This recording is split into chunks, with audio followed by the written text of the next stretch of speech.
Hey guys, Mike Manalo here for the premiere of HBO's new original comedy series, The Franchise. It's going to be a very exciting one, folks. We got Aya Cash, we got Hemish Patel, we got Daniel Bruhl, we got so many people attending this amazing premiere, and I can't wait to share everything with all of you guys for this hilarious comedy series that's debuting this Sunday only on HBO. Get ready for a great night. Hi, Himesh. How are you? It's good to see you again, too. Yeah. Congratulations on this wonderful evening. First off, how does it feel to finally get here? It's amazing, and I love this show. I love all these people, and I'm thrilled to be celebrating it. I'm glad that you are celebrating it because people need to see this show. It's going to be great. I can't wait for people to see it on Sunday. I have to ask, so as Daniel, you are the first AD, and you've done so many beautiful projects in the past. You know, you've done Yesterday, you've done Tenet, and I'm sure you've worked with your fair share of first ADs. Are there any out there that maybe not have gotten the credit that you've wanted them to give, that you modeled your performance after in this show? Oh man, there's so many great first ADs, but I didn't really think of anyone specifically while I was making this, other than our first AD on the pilot episode.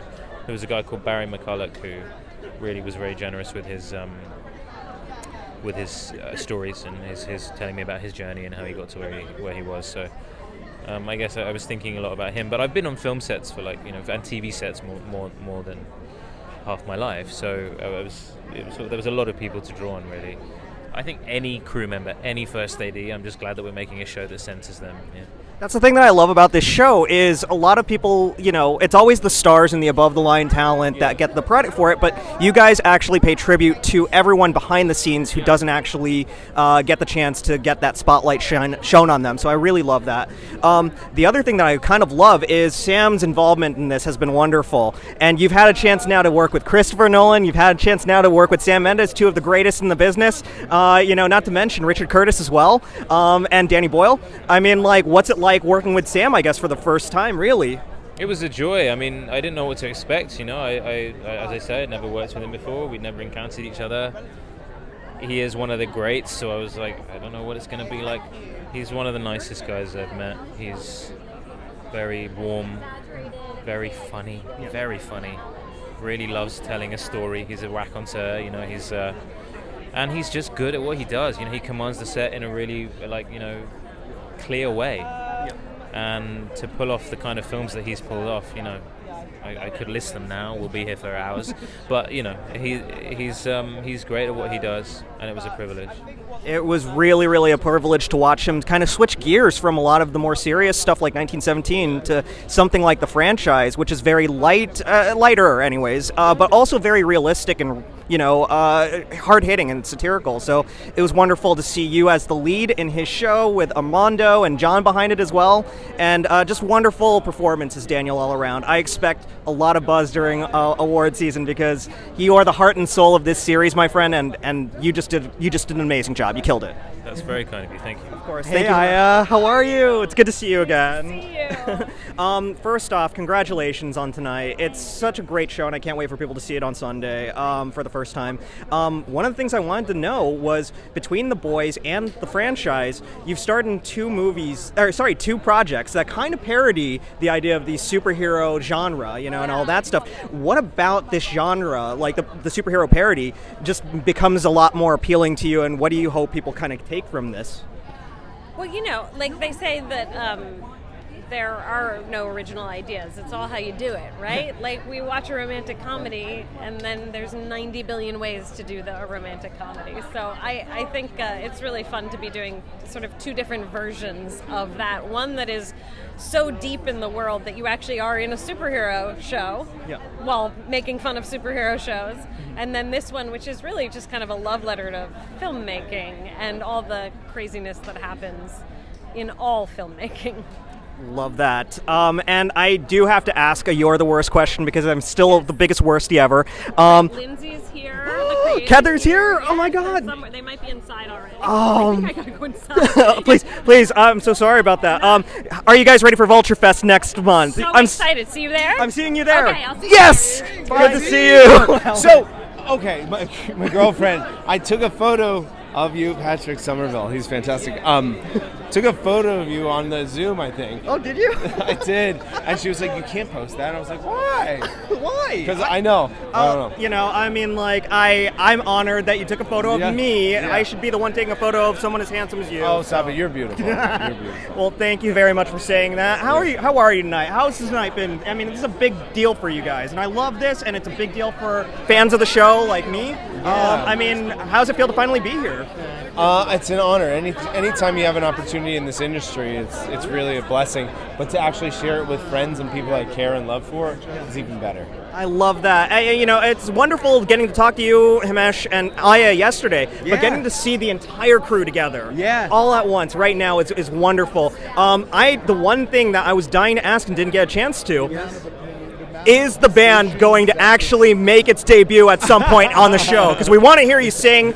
I will get you a guitar if they hide your guitar. What do you think? I would love that. I would bring my old band Reserved for Rondi back and do it. I would love to. Yeah. I would love to see that too. I think we would love to see that on the show. It'd be amazing. Billy, thank you so much. I really appreciate you here. Congratulations on a wonderful day. And I can't wait for people to see this and our other interview together. Thank you, sir. How are you? It's good to see you again.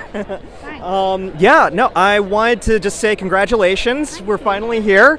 Oh my God, it's you in person. It's me in person. Oh, on the screen, we had a laugh. Yeah, it was so fun. I love talking to you and talking to Daniel. It was so great. These things are so hard. I feel like I'm just getting to the swing of it. So you've really caught me at the right time. It's totally I don't know what cool. I've just been saying down the line. I really don't. I feel like I'm a little bit of a rabbit in the headlights. But suddenly seeing you and recognizing you from yesterday, I feel a bit like, oh, hi, old friend. I'm so What's up? glad. I'm so glad I could bring you a little bit of comfort at least. You have. I wanted to ask. I mean, like, one of the things I didn't get to ask you yesterday. Yeah. You know, has the experience working on the franchise and kind of seeing or depicting how the sausage gets made on these sorts of movies, really encouraged or really discouraged your desires to do a movie of this scale? Like, oh no, I mean it would be amazing to do a movie like this as an actor. I mean, amazing, incredible. No, and I love Marvel films, and I think that what's amazing about them is the way they are always going to be reinvented. And this idea somehow that they're not going to be around is ridiculous, because the IP, Jack Kirby and Stan Lee, they created something that is going to be able to be reinvented constantly throughout generations and into the future. That, I mean, the truth is, there's going to be Marvel films that none of us are ever going to see because we're not going to be around to see them. But that's what's going to happen. They're going to keep on going. And we talked yesterday and we joked about you potentially taking over for Daniel as Zemo. So this is your audition tape right now. Kevin Feige, Jessica for Zemo. I think I might need a bit more prep for that. But we would love to see you in the MCU for sure. Well, thank you. Thank you. One of the things I also wanted to ask is, we talked a little bit about comedy yesterday and different comedy tropes and everything, and you being part of really Edgar Wright's troupe and now this troupe, I mean, for you, what really separates the two? What was the experience like doing this versus the experience on, let's say, an Edgar Wright production?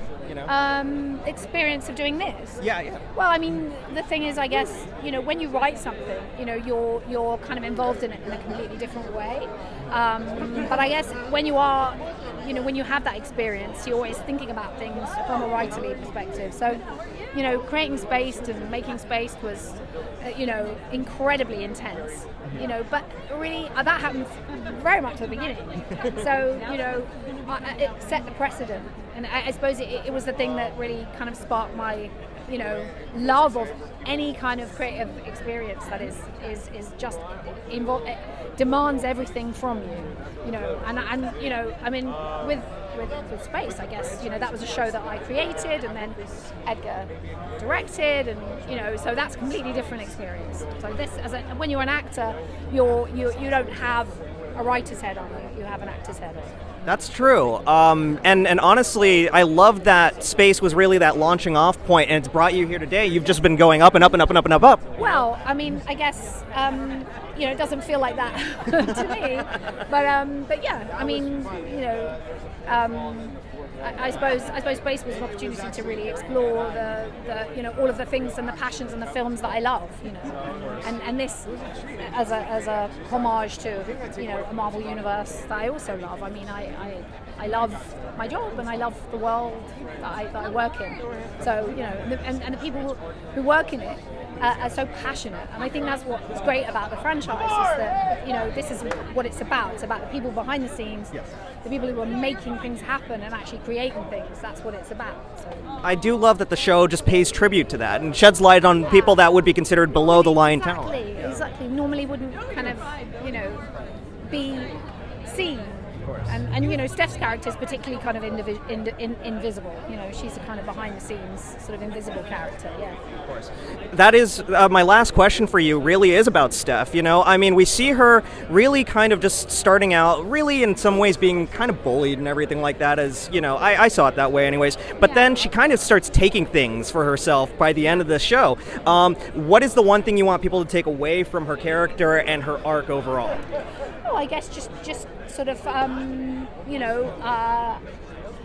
don't know. enjoy that she's somebody who's really, really loves her job, I guess. I mean, I don't know what just enjoy her oddity, enjoy her oddness, and enjoy her sincerity, I suppose. And I hope I'm making people laugh. That's all I want to do. Well, you made me laugh. I appreciate the sincerity, and I loved you as Steph, and I love you overall. Remember me? How are you? I'm good, thank you so much. How's tonight feel? It's a big night, big evening for you guys, and I'm glad that you guys are finally taking off. How do you feel? I feel wonderful. It's so nice to be here. So nice to be reunited with everyone. Loving it. It's amazing because, at the junket, I love talking with you and Darren and Isaac, which was wonderful, but getting to see the entire ensemble together here on this wonderful evening is brilliant, and you could really sense the chemistry, just, as we saw on the show, especially with you and Himesh, because a lot of your scenes are with him. What was that like, and did you guys read together? Did you guys, spend a lot of time off the set together, just, hanging out and kind of preparing for the next day? Well, we'd actually worked together maybe 8 years ago, or maybe even longer than that, on a show called Damned on Channel 4. So we were reunited. I think we'd built our chemistry there, and then we just built even more on that on the franchise. I love it because it's kind of like a big brother, little sister dynamic, which is just so great. Yeah. Are you ready for people to see Dag, and what do you hope people take away from her character? I'm ready for people to see Dag. I can't wait for them to see how intense and messy she is. And I hope people take away that, I guess even if you hadn't necessarily heard of what a third AD was or does, you can see how hard they work and how much they kind of have to absorb and swallow and still keep going. And I think her confidence is really inspiring. Oh, absolutely. That's what I took away from her. She's just dives right in. Yeah. It's a chaotic time, but she's just hustling the entire time, and it's difficult, but she makes something like picking up chicken for somebody a real art form and everything like that, and I love that. What do you hope, if anything? I know audiences are going to love this, but I think that this has the opportunity to be a game changer for the industry as well. If people watch the franchise and kind of take lessons from how to put together these big budget movies, what do you hope industry professionals and studio executives potentially take from this show? I hope they know this already, but just hope that they take away how hard each individual works, and how valuable each individual is, and how all those people come together to make this amazing thing. It's not just the talent or the director, it's every single person is completely necessary and coming together to try and make something great. So they deserve as much, if not more, respect than actors. Yeah. I love that. It's such a wonderful answer. Lolly, thank you so much. Congratulations on a wonderful night. You look amazing, by the way. Thank you so much. Thank you. Fanboys, professional artists, and professors. Maybe a nerd who's just like you, talking about the things that you like too. So I invite you to the NOC. In full color, you see me. The Hard Knock